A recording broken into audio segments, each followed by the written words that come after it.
Focus sur la Nièvre, cette fois dans Hop Hop Hop in the Box, avec le peintre bien connu des Neversois, Jean Manchugny.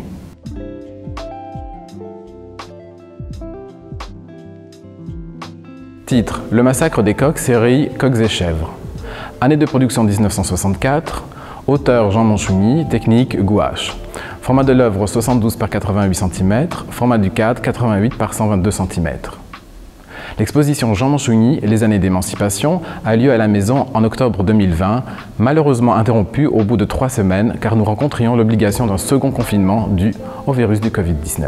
Après ces données techniques, question légitime, qui est Jean Manchugny? Petite biographie brossée à grands traits pour cet artiste qui vécut 93 ans. L'artiste peintre est né en 1915. Après une formation d'enseignant, il entre à la faculté de Dijon, puis celle de Besançon, pour préparer le concours d'entrée à Saint-Cloud, formation des professeurs d'enseignement secondaire. 1940, c'est la Seconde Guerre mondiale, il participe aux ultimes combats sur la Loire.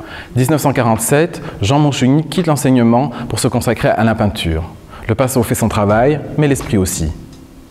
Lauréat du prix de la jeune peinture pour la région Bourgogne, il a exposé aux Indépendants et à la galerie Guénégaud où Francis Jourdain, ami de Romain Rolland, lui donne une sorte d'adoubement et lui conseille d'accepter l'esprit d'aventure pour conduire son œuvre.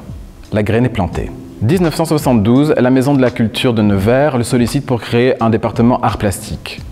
Jean Manchugny assurera l'animation d'un atelier de pratique artistique et organisera de nombreuses expositions avec de jeunes talents locaux, mais aussi avec des artistes renommés.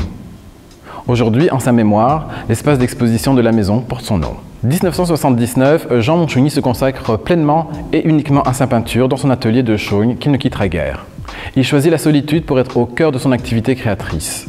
Quelques expositions nationales et internationales ponctueront les nombreuses expositions dans la Nièvre qu'il a connues de son vivant. Sa fille, Marianne Manchugny, et son épouse, Yvonne Manchugny, récemment disparue, n'auront de cesse de promouvoir le travail du peintre. Jean Manchugny a toujours refusé la duplication de ses œuvres ainsi que les propositions commerciales des galeries. C'est un solitaire qui a réfuté toute forme de classification.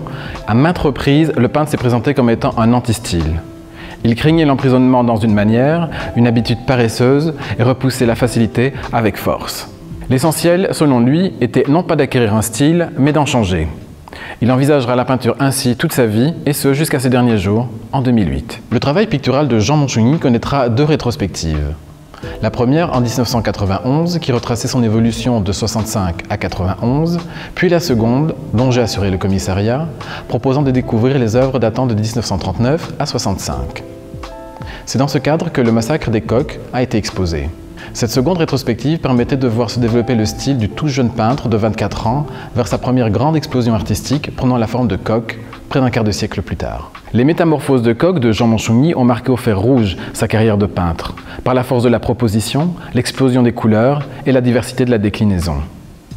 Inspectons d'un peu plus près le massacre des coqs. Le titre est naturellement indicatif. On reconnaît aisément les chèvres stylisées dans ces masses marron, on en dénombre 4. Les coqs, eux, par contre, sont plus nombreux et plus dissimulés. On distingue les 4 pattes des coqs qui ont une place centrale dans l'œuvre. Les doigts des volatiles agressent désespérément les panses des chèvres qui dominent largement la situation. On ne voit pas leur corps, mais les coqs sont bien terrassés. Ils ne sont pas les 2 seuls de l'œuvre. On distingue 5 têtes ou crêtes de coqs et 2 autres pattes sur le haut droit de la gouache. Probablement y en a-t-il encore d'autres, plus discrets, perdus dans ces éclats de couleurs rouge, orange, verte et turquoise.